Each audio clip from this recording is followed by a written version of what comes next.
Ça dit que est-ce qu'on leur a donné des outils? C'est ça.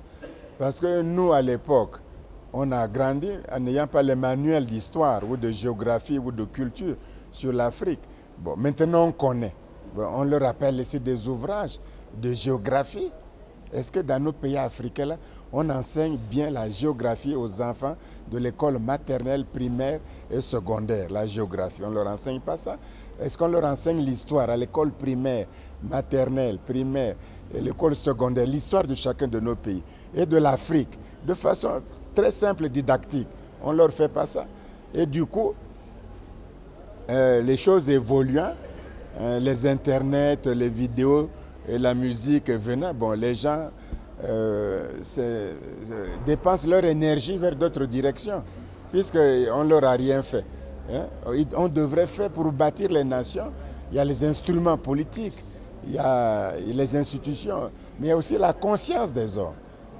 Sinon, on va vivre dans les tribalismes, dans les querelles des religions, dans les ethnismes, on va vivre dans des choses comme ça.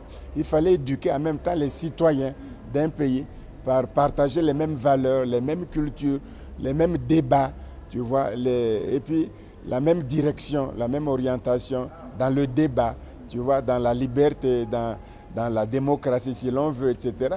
Or là, vous voyez bien que nos démocraties ne marchent pas parce qu'il n'y a pas de contexte. Hein? Ce n'est pas le fait d'élire quelqu'un que c'est ça la démocratie. Ça, c'est des histoires. Ça, c'est le monde occidental. Ça. Mais tout le monde triche les élections.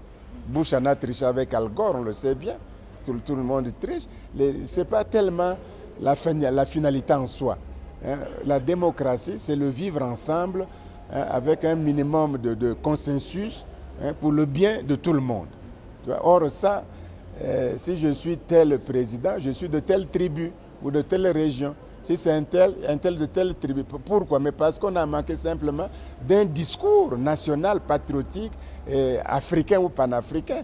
Et du coup, on copie la forme d'un truc, les élections, les ceci, et l'Occident donne l'argent pour ça, envoie des troupes pour garantir l'élection. Une fois que c'est fait, nos problèmes ressurgissent. On le voit récemment en Guinée, dans d'autres pays. Ça ressurgit. On a vu ça au Kenya. Partout, ça ressurgit.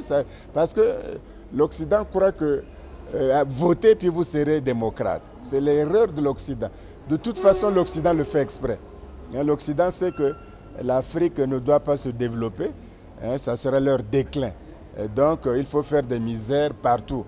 En République démocratique, ils traduisent les autres, soi-disant la Cour de justice de Ocampo, qui est un gangster, il faut bien le dire. Eux-mêmes, c'est des bandits.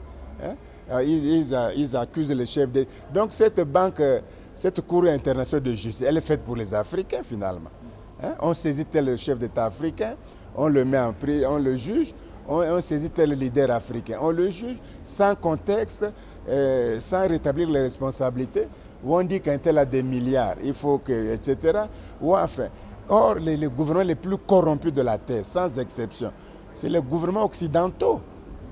Hein, que ce soit la Russie, hein, que ce soit l'Europe entière, l'Occident entier, c'est les gouvernements de la Terre les plus corrompus. Les plus corrompus. Et on ne voit jamais la Cour de justice, hein, leur faire des histoires.